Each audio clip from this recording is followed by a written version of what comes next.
Cher Julien, si on pouvait partager quelques éléments du bilan, la présentation, elle a plombé l'ambiance, surtout la conclusion. Je vais l'expliquer un peu plus tard. D'abord, il faut arrêter de tout mélanger. On ne peut pas tout mettre sur le compte du PADUC.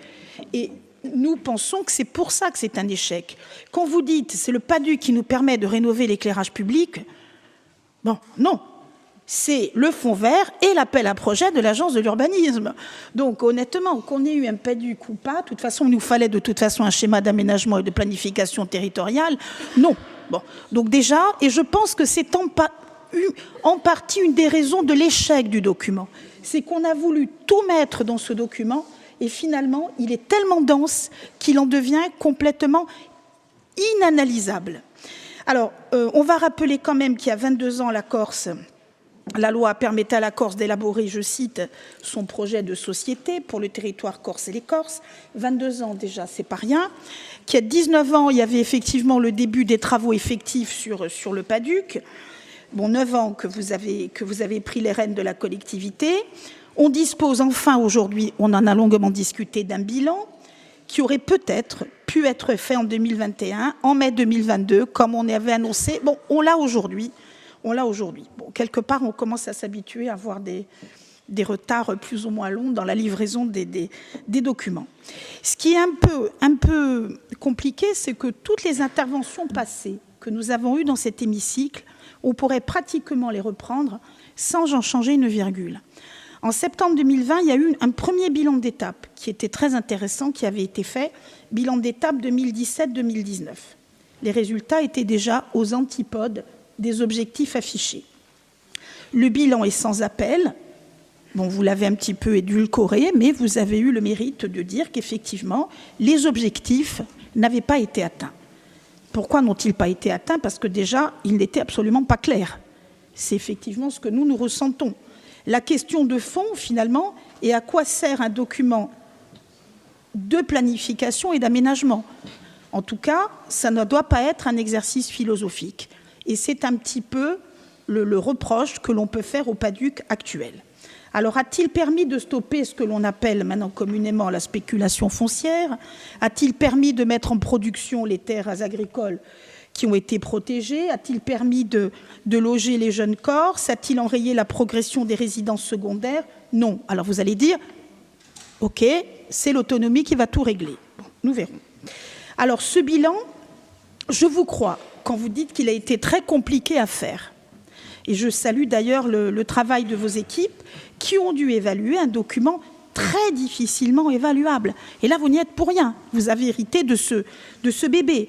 Vous dites que 27% des communes ont répondu au questionnaire.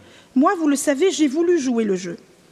En tant que maire, et même en étant de la partie, ça a été très compliqué de répondre au questionnaire parce que les objectifs de départ étaient extrêmement mal posés.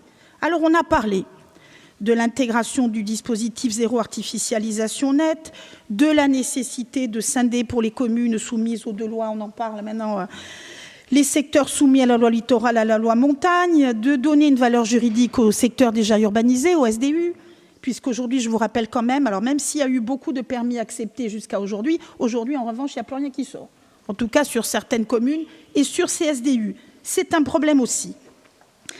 Clarifier les critères des ESA, vous avez dit 10 ans de procédure administrative, c'est compliqué. Et, in fine, c'est compliqué pour nous qui devons rédiger le document d'urbanisme. Parce qu'on a beau dire le PADUC n'est pas qu'un document d'urbanisme, il est quand même aussi un document d'urbanisme supra qui s'impose aux communes et aux intercommunalités. Et ça, c'est compliqué. Alors, il y a tellement d'autres adaptations, on en a déjà parlé, que pour nous, le PADUC aurait dû intégrer avant. Alors, je vous ai parlé aujourd'hui de la difficulté, même s'il y a eu, je vous l'accorde, et vous avez cité les chiffres, beaucoup de permis de construire accordés. Aujourd'hui, ce n'est plus le cas.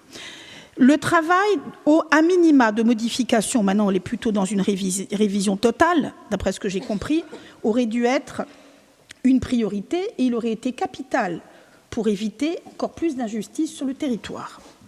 Alors nous n'avons jamais rendu le PADUC responsable de tous les maux, parce qu'il y a également la loi littorale, il y a la loi montagne, il y a certaines incohérences de ces dispositifs. Mais si le PADUC avait été à minima adapté dans un premier temps en temps et en heure, il aurait pu être l'outil d'aménagement et de planification de la Corse. On ne va pas refaire les débats qu'on a depuis 10 ans sur l'épaisseur du trait, la définition des zones, le schéma de mise en valeur de la mer, ce qu'est une plage naturelle fréquentée. Je vais vous dire, le jour où on ne sera plus élu, on pourra peut-être être consultant en urbanisme. Bon, donc ce que je vous ai dit, le problème, c'est que nous aurions dû l'avoir. Donc, vous nous proposez aujourd'hui, effectivement, une révision. Ce qui nous inquiète, on est reparti pour 3 ans. Excusez-moi, je suis crue, ça nous fout un peu la trouille.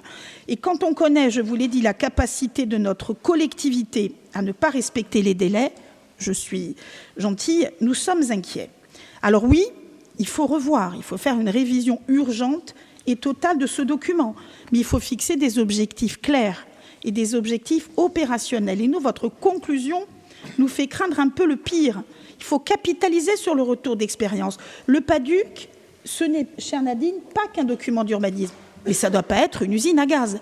Et là, j'ai l'impression qu'on repartirait encore vers des usines à gaz. Donc il ne faut surtout pas faire les mêmes erreurs. Le PADUC, ce n'est pas open bar, il doit être cadré et recadré. Donc, si la révision est obligatoire, nous nous posons encore énormément de questions sur la méthode que vous allez appliquer, sur le planning que vous allez proposer et surtout ce que vous considérez comme prioritaire dans ce document d'urbanisme et dans ce document supra. Et une autre question, j'ai l'impression que cette collectivité maintenant, elle a toujours tendance maintenant, plutôt que de présenter un rapport en une fois, on le présente en 3-4 fois. D'abord le principe, après le ceci, après le cela. Donc vous nous dites qu'aujourd'hui, on va voter le principe de la révision, et qu'allez-nous présenter en janvier? Parce qu'a priori, on a entendu parler d'un nouveau rapport de janvier. Est-ce qu'il n'était pas plus utile et plus peut-être intelligent de regrouper les 2 rapports pour qu'on ait également une idée dès ce stade sur les orientations sur lesquelles vous souhaitez vous orienter? Voilà. Donc, vous aviez pas trop mal démarré. Par contre, vous avez été un peu plus flippant sur la fin. Merci.